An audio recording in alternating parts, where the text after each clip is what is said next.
बिस्मिल्लाहिर्रहमानिर्रहीम। अस्सलाम वालेकुम नाज़रीन इकराम, वो तफसीली फ़ैसला आ चुका है जिसका पाकिस्तानी कौम को ख़ास का हुकूमत को बेसब्री से इंतज़ार था। जी हाँ, सुप्रीम कोर्ट का जो अज़ग़त नोटिस है 3 अप्रैल के हवाले से, उस हवाले से एक तफसीली फ़ैसला आ गया, जिसके बाद पाकिस्तान के अंदर एक नई बहस छिड़ गई है, आइनी और कानूनी बहस छिड़ गई है। और देखते हैं कि इसका आने वाले वक्त में क्या रिज़ल्ट आता है। आपके साथ ये फ़ैसला मैं शेयर करता हूं कि आखिर सुप्रीम कोर्ट ने क्या फ़ैसला दिया है। और इसके साथ ही मैं आपको बताता चला जाऊं कि एक तरफ इस वक्त हुकूमत पाकिस्तान जो है वो बड़ी खुश है, हुकूमती कैंप बहुत खुश है, ख़ासकर PDM बहुत ज़्यादा खुश है। दूसरी तरफ तहरीक इंसाफ है। देखते हैं कि उनकी आगे क्या प्लान है, क्या वो इसके मुतालिक अपने लाहे अमल तय करते हैं। और दूसरी तरफ राना सनाउल्लाह और फवाद चौधरी के भी बयानात आ चुके हैं, वो भी आपके साथ मैं शेयर करता हूँ उनके क्या बयानात है। तो चलते हैं जी वीडियो की तफसील की जानब। नाज़रीन इकराम, इस वक्त जो सुप्रीम कोर्ट का तफसीली फ़ैसला आया, इस फ़ैसले को पाकिस्तान के चीफ़ जस्टिस उमर अता बंदयाल साहब ने लिखा है। और ये 86 सफ़ात पर मुश्तमिल एक तफसीली फ़ैसला है, जिसके अंदर एक जो है इजाफ़ी नोट लिखा गया है।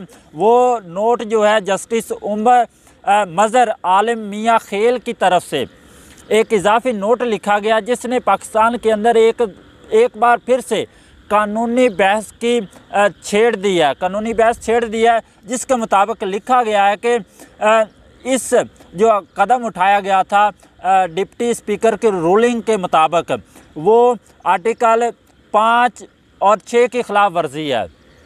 आप देखते हैं कि ये जो आर्टिकल 5 और 6 है, इसकी सज़ा क्या है। आइन के अंदर इनकी सज़ा बिल्कुल वाज़ेह है। और देखते हैं कि अब हुकूमत क्या करती है। दूसरी तरफ नाज़रीन इकराम, जैसे ये फ़ैसला आ चुका है तो पाकिस्तान के जो वज़ीर दाखिला है जनाब राना सनाउल्लाह साहब, उन्होंने एक मीडिया के साथ प्रेस कॉन्फ्रेंस किया, जिसमें उन्होंने बताया है कि सुप्रीम कोर्ट का जो तफसीली फ़ैसला आ चुका है और इस फ़ैसले के ऊपर अमल दरामद करना वह हुकूमत वक्त की ज़िम्मेदारी है। और उन्होंने मज़ीद कहा कि हमने इसके ऊपर अमल दरामद करने के लिए जो आर्टिकल 6 से मुतालिक रेफरेंस है, वो उनकी तैयारी जो है वो शुरू कर दी है। यानी कि अब वो आर्टिकल 6 के तहत इनके ख़िलाफ़ कार्रवाई करेंगे। दूसरी तरफ वो कहते हैं कि इस 3 अप्रैल में जो कदम उठाया गया था, उसके मुताबिक सदर, वज़ीर आज़म, स्पीकर, डिप्टी स्पीकर ने पाकिस्तान के आइन और कानून के अंदर ख़यानत की है, फ्रॉड किया और खिलवाड़ किया है। इसके मुताबिक राना सनाउल्लाह कहते हैं कि पाकिस्तान के ऐवान सदर के अंदर जो शख्स बैठा है उसको चाहिए कि वो इस्तीफ़ा दे। और इमरान ख़ान ने पाकिस्तान के कानून के साथ एक संगीन खिलवाड़ किया है और उसके ख़िलाफ़ ही आर्टिकल 6 के तहत कार्रवाई की जाएगी।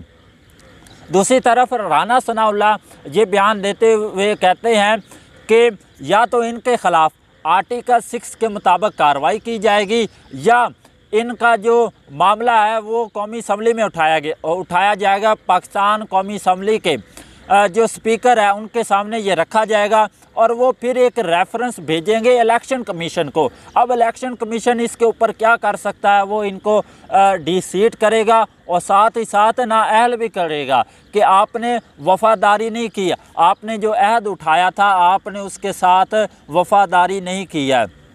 इसके साथ ही आपको नाज़रीन इकराम बताते चले जाए, इसके बाद जनाब फवाद चौधरी का एक बयान आया, उसमें वो कहते हैं कि इस जो इजाफ़ी नोट की है वो कोई कानूनी हैसियत नहीं है। एक जज ने क्योंकि उठाया इस इजाफ़ी नोट को, तो इसकी कोई कानूनी हैसियत नहीं है। दूसरी तरफ वो कहते हैं कि अगर इस तरह से आर्टिकल 6 के मुताबिक मुकदमात बनाए गए तो आपके पास रस्सियाँ कम पड़ जाएंगी, क्योंकि गर्दनें बहुत ज़्यादा है। तो देखते हैं कि आने वाला जो वक्त है वो क्या रंग दिखाता है, किस तरफ वो पलटता है, इसमें हुकूमत बाजी ले जाती है वह या तहरीक इंसाफ कामयाब रहते हैं। मिलते हैं नई वीडियो में, अपना ख्याल रखिएगा, अपने इस चैनल का भी। अल्लाह हाफिज़।